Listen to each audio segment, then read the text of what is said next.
आज के मुख्य समाचार। तेंदुआ उठा ले गया बच्चे को। करण नंदा ने नरेश चौहान द्वारा प्रेस वार्ता पर दी प्रतिक्रिया। भारत ने इंग्लैंड को 12.5 ओवर से हराकर रचा इतिहास। विंटर कार्निवल में युवक की हत्या। उपायुक्त ने शिमला में रक्तदान शिविर का किया शुभारंभ। अब समाचार विस्तार से। जिला शिमला के चौपाल उपमंडल के जंजाल पुल इलाके में एक तेंदुए ने 5 साल की बच्ची को लहूलुहान कर दिया है। यह हादसा पिछली संध्या का बताया जा रहा है। जैसे ही बच्ची घर से बाहर निकली तो घात लगाए बैठा तेंदुआ बच्ची को उठाकर लेकर चला गया। आवाज सुनकर बच्ची की मां चिल्लाने लगी। इसके बाद तेंदुआ बच्ची को घर से कुछ दूर छोड़कर भाग गया। तेंदुए के हमले से बच्ची की पीठ और कंधा बुरी तरह से जख्मी हो चुका है। परिजन बच्ची को नेरवा अस्पताल ले गए, जहां उसका उपचार चल रहा है। तेंदुए के हमले से इलाके में दहशत का माहौल बना हुआ है। इस हमले के बाद वन विभाग ने तेंदुए को पकड़ने के लिए टीम मौके पर भेज दी है। डीएफओ ने लोगों से रात के समय बाहर नहीं निकलने और सतर्कता बरतने की अपील की है। पुलिस ने भी इस मामले में मामला दर्ज कर लिया है। डीएफओ ने जानकारी देते हुए बताया कि इस हमले के बाद वन विभाग ने तेंदुए को पकड़ने के लिए टीम मौके पर भेज दी है।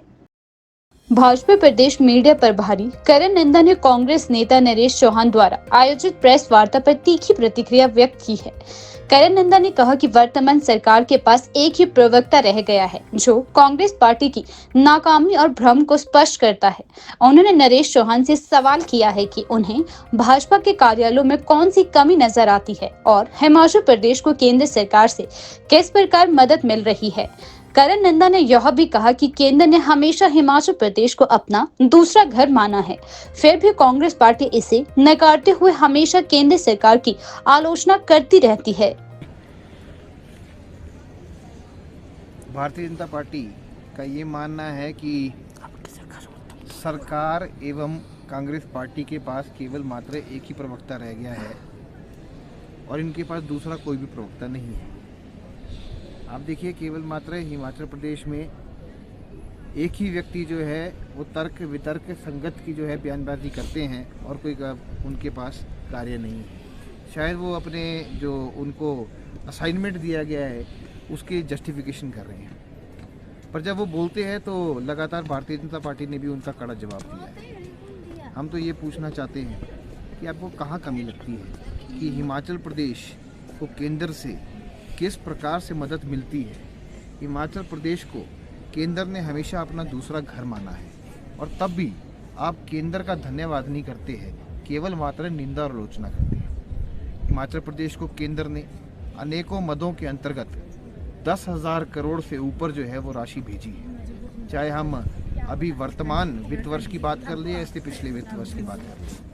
अभी मैं कैंपा फंड का जिक्र करना चाहूँगा। कैंपा फंड में जो है वो 750 करोड़ रुपए आए हैं।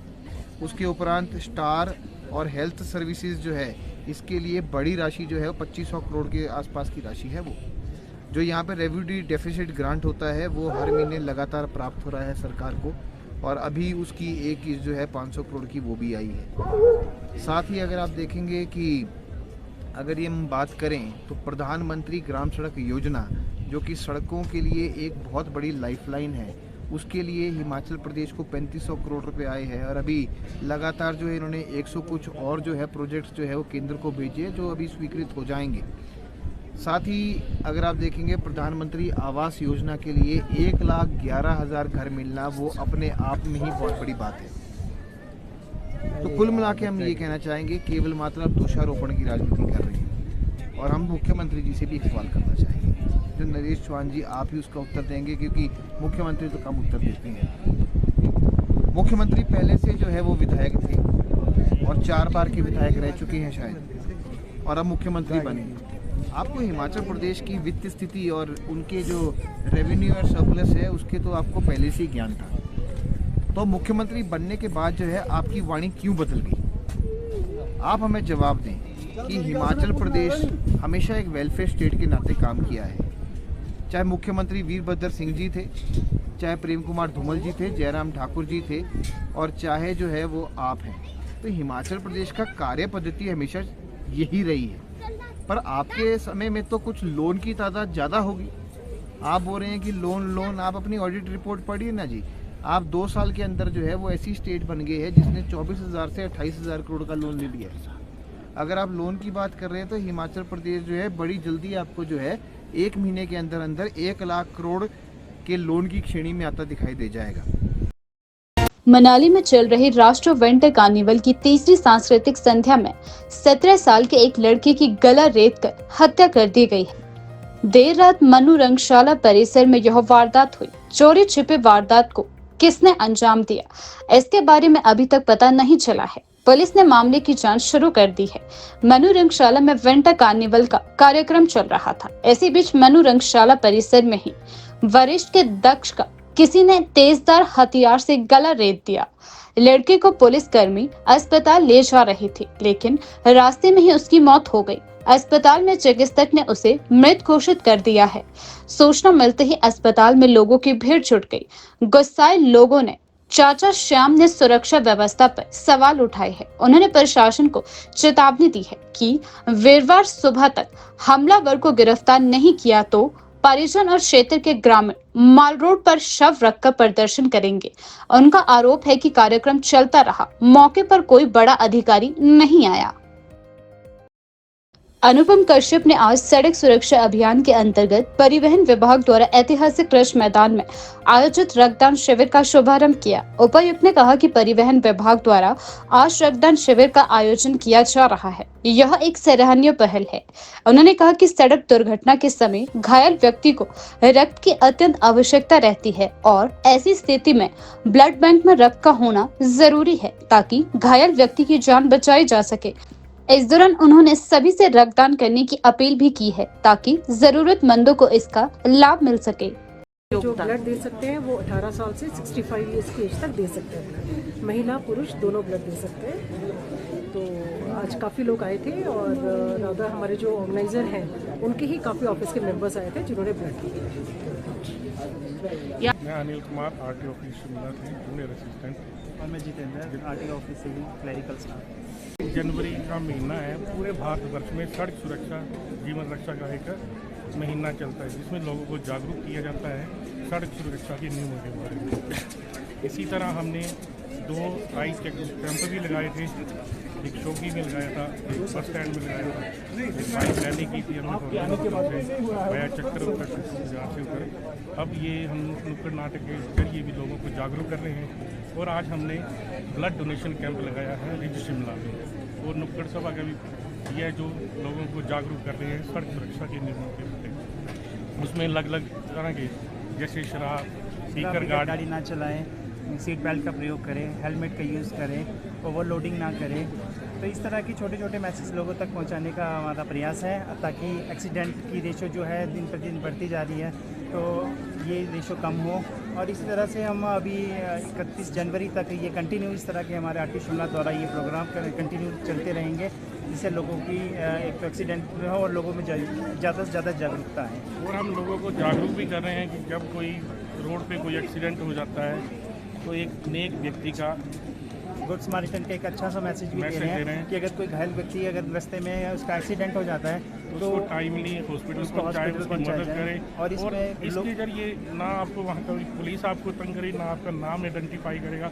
अगर आपकी मर्जी होगी तो एक्चुअली आप अपना नाम डिस्क्लोज कर सकते हैं, नहीं तो आपको वहाँ सेफ जाना। और इसमें गवर्नमेंट ने नेक व्यक्ति होने का एक उसमें इनाम भी रखा हुआ है जो हिमाचल गवर्नमेंट द्वारा नेक व्यक्ति को 5,000 रुपये नेक व्यक्ति को दिए जाए। और हम चाहते हैं कि लोग सड़क सुरक्षा के नियमों के बारे में ज़्यादा से ज़्यादा जानें। और अभी आपने देखा होगा कि पूरे ऑल इंडिया लेवल पे सड़क सुरक्षा नियमों के बारे में हिमाचल नंबर 1 पे आया है, केरल दूसरे स्थान पर। तो हम चाहते हैं कि ये सड़क सुरक्षा का जो है हमारा महीना चलता है हर बार नंबर 1 पे रहें और लोगों को ज़्यादा से जागरूक करें और एक्सीडेंट का जो रेशियो है कम किया जाए। नाबार्ड स्टेट क्रेडिट सेमिनार 2025 में मुख्य अतिथि के रूप में शिरकत करते हुए हिमाचल प्रदेश के मुख्य सचिव प्रबोध सक्सेना ने राज्य में कृषि, ग्रामीण विकास और वित्तीय समावेशन को लेकर केंद्र और राज्य सरकारों द्वारा किए गए प्रयासों की सराहना की। सक्सेना ने अपने संबोधन में कहा कि हिमाचल प्रदेश में कृषि और ग्रामीण क्षेत्रों के समग्र विकास के लिए नाबार्ड की भूमिका अत्यंत महत्वपूर्ण रही है। राज्य सरकार केंद्र सरकार के सहयोग से किसानों और ग्रामीणों को बेहतर वित्तीय सेवाएं मुहैया करवा रही है। उन्होंने कहा कि राज्य सरकार ने किसानों के लिए विभिन्न योजनाएं शुरू की है। और सशक्त सोसाइटी सेक्टर की बात है, एग्रीकल्चर की बात है, तो इसके बाद भी बहुत सा क्रेडिट फ्लो है जो कि इन डाटाज में ऑब्वियसली नहीं है। तो उन दोनों को भी अगर हम मिला लें तो संख्या अच्छी होती है।